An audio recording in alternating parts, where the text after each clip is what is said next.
dark facts and mysteries. क्या आप जानते हैं, एक ऐसा गैंगस्टर था जिसे अमेरिका में लोग रॉबिन हुड समझने लगे थे। उसका नाम था जॉन डिलिंजर। 1930 के दशक में जॉन डिलिंजर अमेरिका का सबसे खतरनाक बैंक लुटेरा माना जाता था। वो कुछ ही मिनटों में बैंक लूटकर पुलिस को चकमा दे देता था।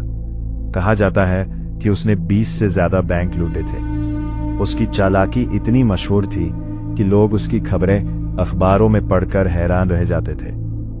एक बार तो वो जेल से भी भाग गया, और सबसे डरावनी बात, उसने नकली बंदूक बनाकर गार्ड्स को डरा दिया था।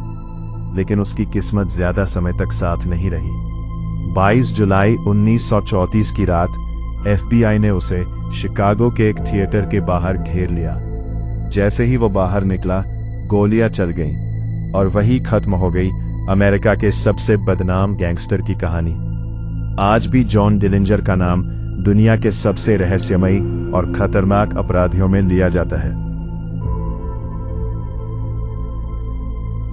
सोचिए, अगर किसी इंसान को वही दर्द दिया जाए जो उसने अपने शिकारों को दिया था। पाकिस्तान में एक सीरियल किलर के साथ ऐसा ही होने वाला था, और उसकी सजा सुनकर पूरी दुनिया दंग रह गई थी। जावेद इकबाल पाकिस्तान का एक बेहद खतरनाक सीरियल किलर था। उसने दावा किया था कि उसने 100 से ज्यादा किशोर लड़कों की हत्या की थी। कहा जाता है कि वो गरीब और बेसहारा बच्चों को अपने झांसे में फंसाता था, उन्हें खाने, पैसे या काम का लालच देकर अपने घर ले जाता, और फिर उनके साथ बेहद क्रूर अपराध करता। जांच के दौरान पुलिस को उसके घर से ऐसे सबूत मिले जिन्होंने लोगों को अंदर तक हिला दिया। कमरों में खून के निशान, तेजाब से भरे ड्रम और ऐसी चीजें मिली जिन्हें देखकर अधिकारी भी कांप उठे।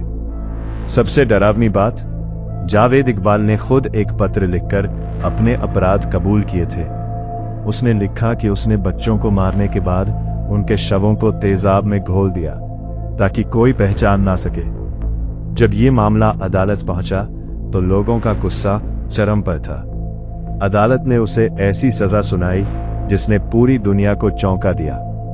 फैसले के अनुसार उसे उसी तरह मारने की बात कही गई जैसे उसने अपने शिकारों को मारा था, यानी गला घोंटकर हत्या, शरीर के टुकड़े करना और फिर तेजाब में जलाना। लेकिन कहानी यहां खत्म नहीं हुई। सजा पूरी होने से पहले ही जावेद इकबाल अपनी जेल की कोठरी में मृत पाया गया। रिपोर्ट्स के अनुसार उसने आत्महत्या कर ली थी, और इसी के साथ खत्म हो गई पाकिस्तान के सबसे डरावने सीरियल किलर की कहानी। आज भी जावेद इकबाल का नाम सुनकर लोग सिहर उठते हैं, क्योंकि उसकी कहानी इंसानियत के सबसे अंधेरे चेहरे को दिखाती है। कल्पना करो, रात के अंधेरे में नदी से एक गुलाबी डॉल्फिन बाहर निकले और कुछ ही सेकंड में एक बेहद खूबसूरत इंसान बन जाए। सुनने में कहानी लगती है, लेकिन दक्षिण अमेरिका के जंगलों में लोग इसे सच मानते थे। अमेज़न नदी के आसपास रहने वाले लोगों के बीच एक डरावनी कहानी बहुत मशहूर है। उस रहस्यमय जीव को कहा जाता था एनकांताडो। कहा जाता था कि ये गुलाबी नदी डॉल्फिन रात होते ही इंसानी रूप ले लेती थी। अक्सर ये लंबे, खूबसूरत, आकर्षक आदमी का रूप धारण करते थे, सफेद कपड़े पहनते और सिर पर टोपी लगाते थे ताकि उनका असली रूप छुपा रहे।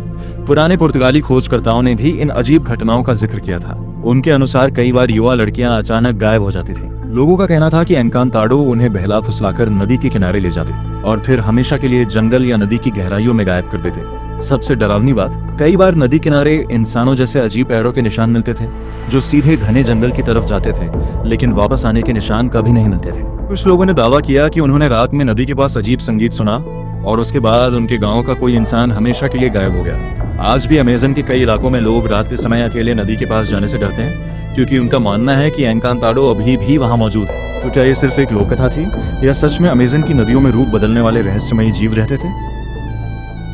मित्रों, इस बारे में आप क्या सोचते हैं और आपकी क्या राय है, हमें कमेंट सेक्शन में जरूर बताएं। अगर आपको वीडियो अच्छी लगी हो तो वीडियो को लाइक जरूर करें और चैनल को सब्सक्राइब भी करें, ताकि इसी प्रकार के रहस्यमय तथ्य और जानकारियां हम आप तक पहुंचाते रहें। धन्यवाद।